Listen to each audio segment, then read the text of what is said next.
Friends, I would also tend to make a distinction between survey and research. To this audience, I need not have to tell the difference between survey and research. All of us know this, but then what we are doing is typically a survey work rather than a research work. And of course, you may take excuse that ours is an anthropological survey of India and we are supposed to do survey work. I would say it should be renamed. And if there is an opportunity, and with your support, I tend to write to the government that it should be renamed as Anthropological something, research organization or research institute, something like that. We are no more doing survey work. There are several NGOs, those who are doing much, much, much better work than what anthropologists do. You may not agree, but this is true, I have seen. Because this, even if it is a small NGO, there is a camp office in a village or in a cluster of the village. An NGO representative or volunteer lives in the village or in the cluster 365 days a year. Is he or she not a better field worker than we? We go for a week and then we make several pleas. My wife is not well. My husband is going abroad. I have to accompany him. And then we come out. Are they not better field workers than us? Are they not better observers than us? Are we going to do a survey work like the NGO people do? There is no harm in doing survey work, but we should go beyond the survey work. And this is called research. What is research? What is the difference between survey and research? Survey is what exactly you have done. Somebody said that in 1950, X studied Y village and said there was one bicycle and today there are 100 bicycles. There is a change. Friends, I feel very disgusted to listen to these kinds of remarks. What is new in this? There will be more bicycles, there will be more television sets. That is a policy of the government of India, that everybody should have electricity, everybody should have television. What is wrong in that?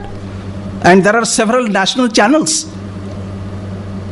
There is nothing wrong in that. This is not anthropological. You leave any damn person in the village, ask him to count the number of TV sets. He will count and he can give you. He can give the statistics to you. Why there is a need of a trained anthropologist? We are trained to analyze social, cultural, or biological data. Please ask yourselves, are you analyzing the data? And at the beginning of this workshop, I said we should move from description to analysis and interpretation. Are we doing that? Somebody said, the Saxena in the morning, he said that sex ratio has alarmingly changed. He never told us why. From 837, it is 1000 plus. Why? There must be a reason. There were 23 castes and there were 19 castes. No, 23 castes and now there are 19 castes. 4 minus. Why? What happened to them? And what impact it has on the general structure of the village?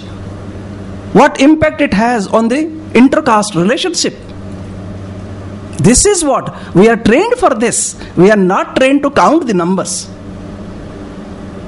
What I am driving home is that we should move from survey mode to research mode. We should drive from description to the analytical mode. And here comes the use of our brain. Do we really need our brain to count the numbers? No. But we certainly need our brain to interpret the data. If there is a change, why there is a change? If this is the direction of the change, why not in other directions? If we don't say, who else will say? We claim that we are anthropologists. We live for a longer time in the field, although in reality we don't. But then we claim that we live in the field. And we are answerable to the scientific community about this. So friends, there are a lot of things that we need to do. We will do that. This is the first part. It is much more theoretical. Please consider it as a sermon, because a teacher will always give sermon, but you might come out with your reasons why you are not doing it, of your problem. Sometimes you say, I don't have time.